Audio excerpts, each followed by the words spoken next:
नमस्कार मित्रों, मैं एस.वी. भारद्वाज आपका स्वागत करता हूं। आज हम मंगल के राशि परिवर्तन की चर्चा करेंगे। मंगल दोस्तों 10 मई के पश्चात मेष राशि में प्रवेश करेगा, जो कि मंगल की अपनी राशि होती है। आपके लगन आपकी राशि के लिए। जी हाँ दोस्तों, अगर आपको अपना लगन मालूम है तो यह चर्चा लगन पर भी आधारित होगी। तो दोस्तों, धनु राशि धनु लग्न के लिए हम विस्तार से जानेंगे मंगल का प्रभाव 10 मई से कैसा आपकी ज़िंदगी में परिवर्तन लाता है। सूर्य के साथ बुध के साथ युति बनाएंगे तो त्रिग्रही राजयोग होगा। सूर्य आपके लिए भाग्य स्थान के मालिक हैं आपकी कुंडली में, और बुध आपके कर्म भाव के मालिक हैं। तो ये पहले से ही अति उत्तम राजयोग बना हुआ है सूर्य बुध का। तो मंगल 11 तारीख से 11 मई से, जो कि पंचम भाव के मालिक हैं, सूर्य बुध के साथ युति बनाएंगे तो पंचमेश नवमेश दोनों त्रिकोण, दोनों लक्ष्मी स्थानों की युति हो जाएगी 11 मई से। और बुध साथ में होंगे जो कि कर्म भाव के मालिक हैं। तो भाग्य का साथ आपके कर्म को, आपके कार्य क्षेत्र को, आपके स्टेटस को, आपकी प्रतिष्ठा को मिल जाएगा। याद रहे 11 मई से आपके कार्य क्षेत्र में भाग्य का समावेश हो जाएगा, पूर्ण रूपेण हो जाएगा। हालांकि 30 अप्रैल से बुध के राशि परिवर्तन के साथ यह धर्म कर्माधिपति राजयोग बन जाता है पंचम भाव में। बहुत बड़ा राजयोग है ये अपने आप पे। सूर्य और बुध का मेल, नवम और दशम भाव के मालिकों का मेल किसी भी कुंडली में कहीं भी हो, आपकी कुंडली में भी दोस्तों ये कहीं भी योग बन जाए, ये राजयोग तो होता ही है, भले ये 6, 8, 12 भावों में ही क्यों ना बने। राजयोग 6, 8, 12 भावों में विलंब से फल देते हैं, बस इतना है। पर राजयोग तो राजयोग है। जिन जातकों की कुंडली में सूर्य बुध इकट्ठे होते हैं उनका कार्य क्षेत्र हलचल भरा रहता है और उच्च पद पाते हैं, प्रतिष्ठा पाते हैं, ऊंचाइयां छूते हैं। यह तो मंगल का भी साथ है। पूर्व पुण्यों का भाव है पंचम भाव, मंगल उसके मालिक हैं, और पंचम भाव में ही युति हो जाएगी 11 मई से। देखिए, इस तरह की स्थिति में जब बुध मंगल के मित्र नहीं है तो इसका मतलब ये नहीं है कि आप का कार्य क्षेत्र प्रभावित होगा। बुध जिन बातों के कारका होते वह प्रभावित हो सकते हैं, परंतु 10th हाउस और 7th हाउस के शुभ फल मिलेंगे, आपको भरपूर मिलेंगे, क्योंकि सूर्य बुध का मित्र है और सूर्य उच्च का है। एनीवेज, मंगल बुध और सूर्य के फलादेश को डिकोड करते हैं दोस्तों। देखिए, जहां पर बुध व्यापार के कारक है, बुद्धि के कारक है, मंगल पंचम भाव में बैठकर अपनी ही राशि में हूं तो बुद्धि के मालिक हुए। पंचम भाव क्योंकि बुद्धि का भी होता है, तो इसका मतलब यह हुआ बुद्धि का कारक और बुद्धि का मालिक इकट्ठे हो जाएं तो आपके बौद्धिक बल के कारण आपको कार्य क्षेत्र में और व्यापार में खास फलता मिलती है। सरकारी तंत्र से खास फलता मिलने के योग बन जाते, शासन सत्ता से खास फलता मिलने के योग बन जाते हैं।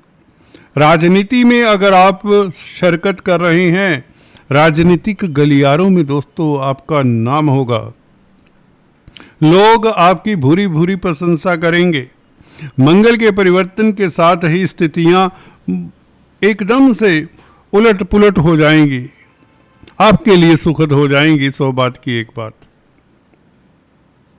आपकी जिंदगी में एक तेजी सी आ जाएगी, एक बहाव सा आ जाएगा। इमोशंस सरचार्ज्ड रहेंगे, पॉजिटिव रहेंगे। आपकी सोच का दायरा एक्सपेंड हो जाता है, विजन आपका सही डायरेक्शन में काम करता है। तो दोस्तों, इससे बेहतर समय और होता नहीं है, इंसान जो चाहे वह कर पाए। क्योंकि जब भाग्य का साथ होता है, आप जो भी प्लान करते हैं, जो भी प्रोग्राम बनाते हैं, जो भी आप जिधर भी आपकी बुद्धि दौड़ती है, जिस तरह से भी आप कार्य करना चाहते हैं, चाहे ये नौकरी की बात हो, रिश्तों की बात हो, व्यापार की बात हो, बिजनेस की बात हो, जो भी प्लान करेंगे उसमें पूरा पूरा साथ ऊपर वाले का आपको मिलेगा।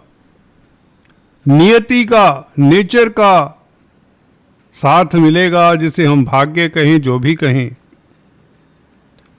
Luck will smile on you, बशर्ते आपकी प्लानिंग प्रैक्टिकल आधार पर होनी चाहिए, उसका कोई ठोस आधार भी होना चाहिए।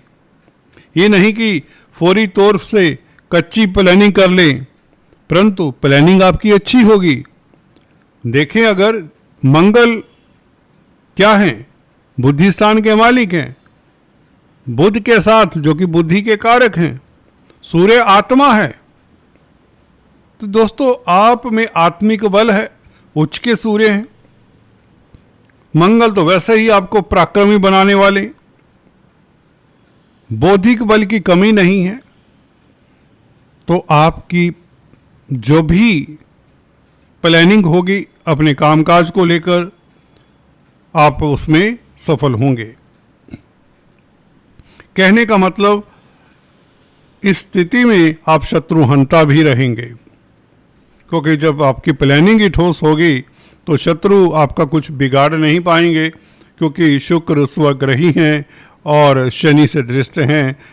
छठे भाव में बैठा हुआ शुक्र आपको विपरीत राजयोग का सुख दे रहा है और शनि से दृष्ट है। और क्या चाहिए? शनि का छठे भाव के ऊपर प्रभाव, वह भी शुक्र के ऊपर, तो ये विपरीत राजयोग कार्य कर ही जाता है।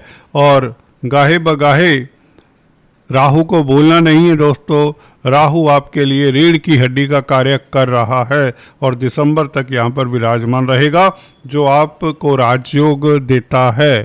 थर्ड हाउस का राहु राजयोग कारक होता है।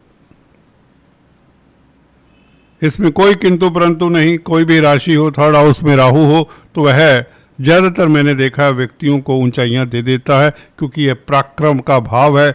और राहु जैसा क्रूर ग्रह थर्ड हाउस में बैठे तो आपको पराक्रमी तो बनाता ही बनाता है। और इस अवधि में मंगल स्वग्रही होकर कहाँ कहाँ देख रहे हैं, दृष्टियाँ देख लें। एक तो 11वें भाव के ऊपर मंगल की दृष्टि, तो आय के साधन बढ़ने के योग, क्योंकि भाग्य स्थान का मालिक सूर्य भी 11वें भाव को देखे, बुध भी देखे, 10th हाउस का मालिक देखिए, 11th हाउस को 10th हाउस का मालिक, 9th हाउस का मालिक, पंचम भाव का मालिक देखे और सप्तम भाव का मालिक भी है बुध। तो व्यापार से प्रबल चांसेस है कि व्यापार से आपको लाभ होगा। कमीशन के कामकाज से, लाइजनिंग से, कंप्यूटर आईटी लाइन के क्षेत्र से, होटल लाइन से, शासन सत्ता से, सरकारी क्षेत्रों से, प्रिंटिंग स्टेशनरी से, ये लाभ के योग बना देता है सूर्य, मंगल और बुध का मिश्रण। कुल मिलाकर इससे बेहतर समय जल्दी से नहीं आता। आपके लिए राजयोग कारक पीरियड है मई का महीना, 11 मई से निश्चित तौर से। हालांकि 30 अप्रैल से स्थितियां अनुकूल हो जाती है, जैसे सूर्य बुध मिलते हैं, ये धर्म कर्माधिपति राजयोग बनाते हैं, जो कैरियर में सफलता, ऊंचाइयां। अगर आप छात्र हैं तो प्रतिस्पर्धा में उत्तीर्ण होते हैं। पंचम भाव क्योंकि हायर एजुकेशन से भी है रिलेटेड, तो अगर आप छात्र हैं तो आपके लिए बहुत अच्छा समय है। और पंचमेश पंचम भाव में हो, सप्तमेश के साथ हो, तो लव लाइफ के लिए भी अद्भुत समय है। और मंगल का प्रभाव 12वें भाव के ऊपर भी रहेगा। तो देखिए, 12वें भाव का मालिक 12वें भाव को देखे तो नींद आपकी अच्छी रहती, विदेशों से सुखद समाचार मिलता है, मेडिकल क्षेत्र में खास आपको सफलता।